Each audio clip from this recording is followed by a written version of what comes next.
ফেসবুকটাকে যারা জটিল করে তুলে তারা কখনো এই ফেসবুক থেকে সফলতা অর্জন করতে পারে না। ফেসবুকটাকে স্মুথলি ব্যবহার করতে হবে, এটাকে বাড়াবাড়ি করা যাবে না।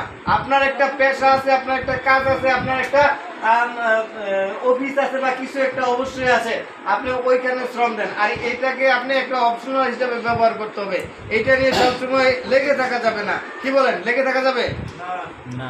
লেগে থাকা যাবে না, কিন্তু আমি মনে করি যে এমন কোনো বোঝা না, এটা মনের ইচ্ছায় জোর থাকলে, মনের যদি শক্তি থাকে তাহলে সব কিছুই সম্ভব। আমরা বাঙালি, হানাদারকে এই দেশ মুক্ত করা হয়েছে, কেন আমরা পারুম না? আমাদের মনের শক্তি জোর আছে, আমরা সবই কিছু করতে পারবো। মনিটর আর যাই কিছু হোক, কিন্তু আমি বুঝি না কিছু। তারপরে বলি, মানুষে বলে সোনার হরিণ, কিন্তু আমি মনে করতেছি এটা সোনার হরিণ না, এটা হলো সোনার ঘোড়া। সোনার ঘোড়া, যার জন্য মানুষ পাগল হয়ে গেছে। কিন্তু আমি মনে করি মনের শক্তি থাকলে সব কিছুই সম্ভব। এটি আমার কথা। আপনারা মন দিয়ে কাজ করেন, নিজের ইচ্ছা মতো করেন। কিছু কিছু হাতুড়ে ডাক্তার আছে, এমনি করেন সেমনি করেন, ভুলে যান, নিজের মন মতো করেন। আর যে বয়সগুলি দেন পরিষ্কার হয়, যাই কিছু করেন চকচকাতে হয়। এটি আমার কথা। আচ্ছা, এখন আপনার গুরুত্বপূর্ণ কথা শুনলাম। এই ফেসবুকটা আসলে ডিম পাড়া সোনার ঘোড়ার মতো, যার কাছে আছে সে এটাকে যেভাবে ব্যবহার করতে পারে। কেউ ঘোড়াকে বিশাল স্পিডে নিতে পারে, কেউ আবার ওটার উপরে উঠতেই পারে না। এই হলো অবস্থা।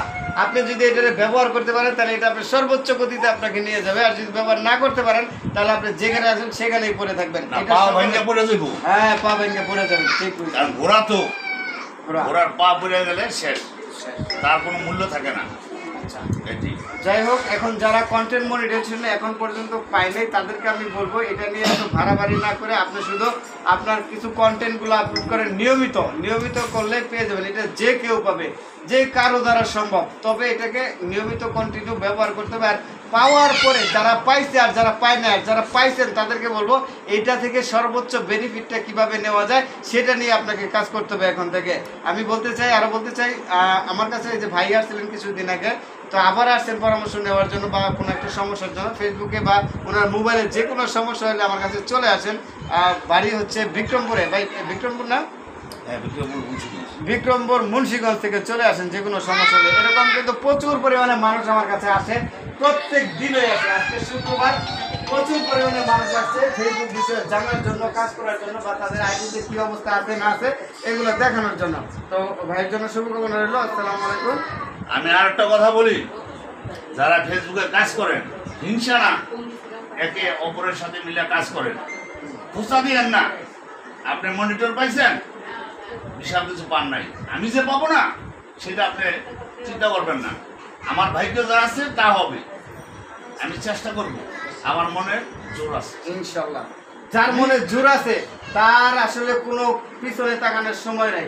এখানে দেখতে পারবেন সফলতা এমন মানুষ পায় যাদেরকে আমরা মনে করি যে সফলতা পাবে না, তারাই কিন্তু সফলতার সবচেয়ে বড় জায়গাটা দখল করে থাকে। এটা আমি নিজে প্রমাণিত। আপনি যাই কিছু শেষ করে